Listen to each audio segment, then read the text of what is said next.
ময়মনসিংহ জেলা গফরগাঁও উপজেলার ১ নং রসুলপুর ইউনিয়নের বড় বাংলাইল এবং ছোট বাংলাইল বিলে অতিবৃষ্টির কারণে সম্প্রতি কয়েক হাজার মন ধান পানির নিচে তলিয়ে গেছে। অনেক চেষ্টা করেও ধানগুলি কাটার ব্যবস্থা হচ্ছে না। তারপরেও মহান আল্লাহ তাআলার ইচ্ছায় কৃষকরা যতদূর পাচ্ছেন নিজেরা এবং বিভিন্ন লোকজনের মাধ্যমে কাটার চেষ্টা করতেছেন। আমরা এখন বর্তমানে বড় বাংলাইল বিলে আছি।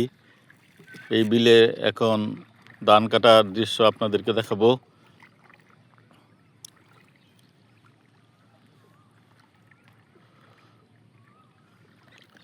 বড় বাংলাইল এবং ছোট বাংলাইল বিলে উজানে বাইমা বিল, ফোনটা আমার কাছে দেন, আমি ধরি, আপনি ভয়েস দেন পরে বাইমা বিল, মিনাইপুরি বিল, মাঝজুরি বিল সহ বিভিন্ন আশপাশের এলাকা থেকে পানি নেমে আসে। এই পানিগুলি এই অতিরিক্ত পানি আসার কারণে এই বিলের যে ফসলি জমি, সমস্ত ফসলি জমিগুলি নিচে পড়ে যায়, ২-৩ হাত পানির নিচে পড়ে যায়, যে কারণে কৃষকের এই ফসল কাটতে অনেক কষ্ট হয়। যদি এই বিলের মুখ থেকে পাকিস্তান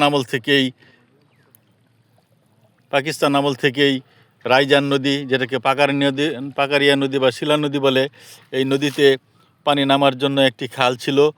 খালের পাড়ের কিছু লোকজন এই সমস্ত খালের আশপাশের জায়গাগুলি ভরাট করে পানি নিষ্কাশনের ব্যবস্থা ধ্বংস করে দিয়েছে। কিন্তু তারপরেও বর্তমান সরকার মাননীয় প্রধানমন্ত্রী জনাব তারেক রহমান মহোদয় খাল খননের কর্মসূচি নিয়েছেন। ওনার পিতা মরহুম রাষ্ট্রপতি জিয়াউর রহমান সাহেবও এই খালটি পুনঃখনন করেছিলেন। আমরা এলাকার মানুষ, এই বড় বাংলাইল এবং ছোট বাংলাইল এলাকার আশপাশের মানুষ এবং এই বিলের বেশিরভাগ জমির মালিক আব্দুর রহিম সওদাগর সাহেবের পরিবারের লোকজন এবং ওনার পরিবারের ২-৩ হাজার মন ধান পানির নিচে তলিয়ে আছে। আমরা সরকারের কাছে বিনীতভাবে অনুরোধ জানাই, সরকার যেন তড়িৎ গতিতে অগ্রাধিকার ভিত্তিতে এই সমস্ত খালগুলি খনন করে এই সমস্ত এলাকার মানুষের ভাগ্য উন্নয়নের দ্বার উন্মোচন করে দেন।